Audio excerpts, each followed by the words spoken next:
Saint-Calix, cet été, il y a des gros travaux qui s'en viennent. Vous pouvez nous en parler un peu? Oui, en fait, ça fait un bon moment qu'on attend de pouvoir régler notre problème de réseau d'aqueduc et d'égouts. Et c'est cet été que ça va se régler. En fait, on devrait refaire 80% de notre réseau d'aqueduc et d'égouts. En fait, ça représente 22 rues qu'on va refaire là, cet été. OK. Ça comprend, mais j'imagine, le village. En fait, c'est 22 rues dans le village, puisque il faut comprendre que le réseau d'aqueduc et d'égouts à Saint-Calix est concentré dans le cœur du village, dans le périmètre urbain. Il y a 400 maisons qui sont sur le réseau, environ 400 maisons là, qui sont sur le réseau d'aqueduc et d'égouts. Et on va refaire 80% de ça cet été. La seule partie, en fait, qu'on ne refait pas, c'est la partie qui passe en dessous de la 335. Ça se fera dans un deuxième temps, en principe à l'été 2016, parce que ce projet-là sera fait en collaboration avec le ministère des Transports, considérant que la route 335 est une route provinciale. Donc, voilà. Bon, ben c'est bien ça. C'est un investissement quand même assez important, j'imagine. Oui, c'est un projet majeur pour nous à Saint-Calix. C'est un investissement total de 7 millions de dollars, qui est en fait réparti en trois portions. Une première portion qui vient du PIQM, le Programme d'infrastructure Québec municipal, où est-ce qu'on a été chercher une subvention d'environ 4 millions de dollars. On a aussi le programme sur la taxe d'assises, le TECQ, qui nous donne accès à presque 2 millions de dollars. Et la balance, ou environ 1 million, 1,2 million, sera financée là, par règlement d'emprunt et taxée là, aux citoyens.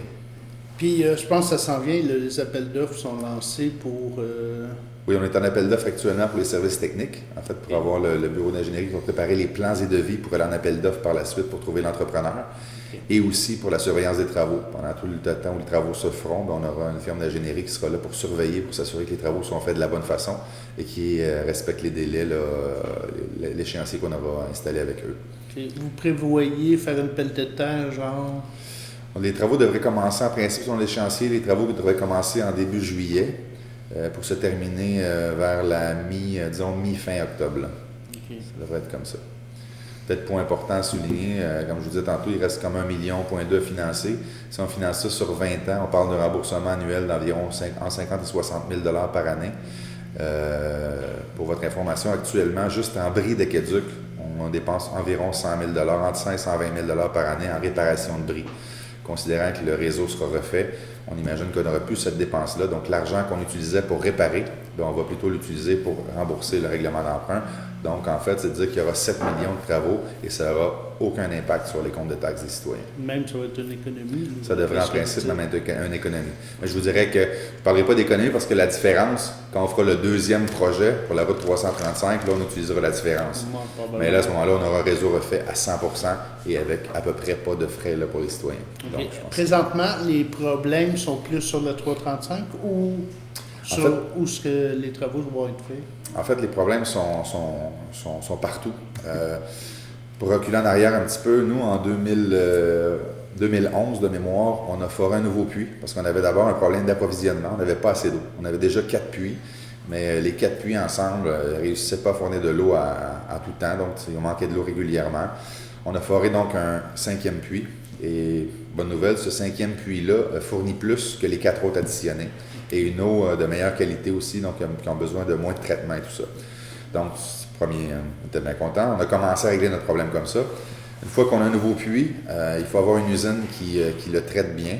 On avait un problème d'usine. On a refait une usine. Donc, l'usine est terminée maintenant. C'est un travail depuis à peu près 1 an, on travaille sur la mise aux normes de l'usine. Maintenant, l'usine est terminée.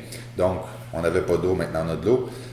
Deuxième étape, il faut la traiter. Maintenant, on a une bonne usine pour traiter l'eau. Troisième étape, il faut la rendre disponible aux citoyens. Donc, c'est le réseau de distribution et c'est le réseau auquel on s'attaque là, cet été. Mais au niveau de la problématique comme telle, elle n'est pas précisément sur une rue ou sur une autre. Ça brise, les tuyaux ont 60 ans.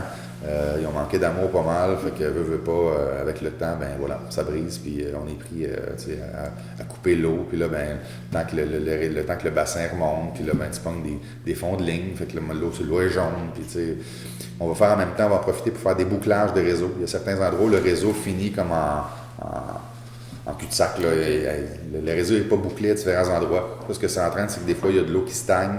Et quand ça sort dans les robinets, ça peut sortir jaune à certains endroits. Puis évidemment, c'est pas intéressant pour les citoyens, on va comprendre. Donc, on va régler ça en même temps, on va régler les coulages de réseau. Ah, Mais Et en même temps, comme on va être dans les rues, puis avec la pelle, puis tout ça, ben, on va profiter aussi pour repenser au plan de gestion des eaux de surface. OK. Il y a des endroits où est-ce que toute l'eau de la montagne se ramasse des fois sur le terrain d'un individu. On va essayer de dévier cette eau-là pour l'amener directement à la rivière pour essayer d'améliorer le système de drainage là, pour, entre autres, le secteur du lac des Artistes, là, où est-ce qu'ils ont ce problème-là récurrent. Là. On va essayer de régler ça en même temps. Fait qu'une grosse été à Saint-Calix. Grosse été de travaux. Évidemment, ça va sûrement causer certains grincements de dents. On peut pas faire d'omelette sans casser des œufs, mais je pense que ça sera un heureux problème. Oui, ça va sûrement entraîner quelques problématiques, mais en fait, ça sera pour un monde meilleur par la suite. Moi, c'est ça. Quand il faut le faire, il faut le faire. Hein? Il faut le faire. Bon, mais c'est bien. Je vous remercie, M. Tourne. Merci, avec plaisir.